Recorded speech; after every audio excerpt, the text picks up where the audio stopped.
หลังบนคา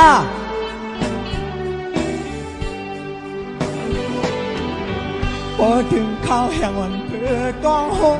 งตรงไหนด้วยลูนอต้องร้องห้องเสียนให้พอข้าวแห้งหอดมายามเจอในจนลำเหี่ยวและต้องลอยยามลืม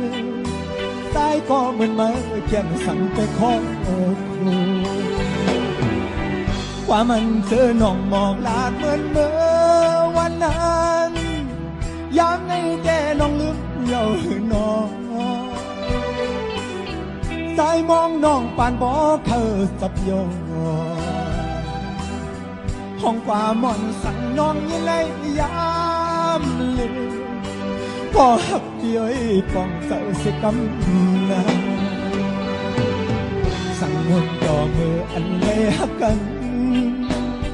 ความมอนเสียงหวานมีตึงยินป่านวันเลยไปหอดนานหันผู้เจอใจนั้นเลยไม่ยอมหาน้ำตาหยุดไม่ยืนป้อมไหลหยดไหลกิ่งลงตกยาวน้ำตา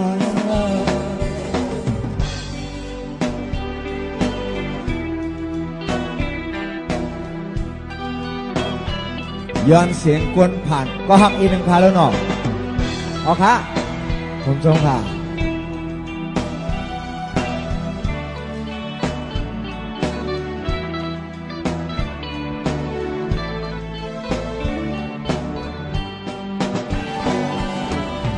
พอถึงข้าวแห้งอ่อนเพื่อดองหงตรงไหนด้วยลูนอต้องรอห้องแสนให้พอข้าวแห้งหอดมายามเจอในจนลำเหี่ยวและดองลอยยามลืมใจก็เหมือนเมื่อแก่นสั่งไปขอครูว่ามันเจอน้องมองลานเหมือนเมื่อวันนั้นยามในแต่น้องลืมเย้าน้องสายมองน้องปานบอกเธอจับโยห้องความมอนสั่งน้องยังไงยามลืมก็หักเย้ยปองเจอเสียกำนะสั่งวนต่อมืออันไหลหักกันความมอนเสียงหวานมีตึงยิน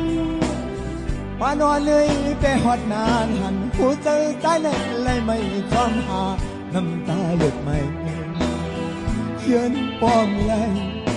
หยดไหลกิ่งลงตกยาวน้ำตา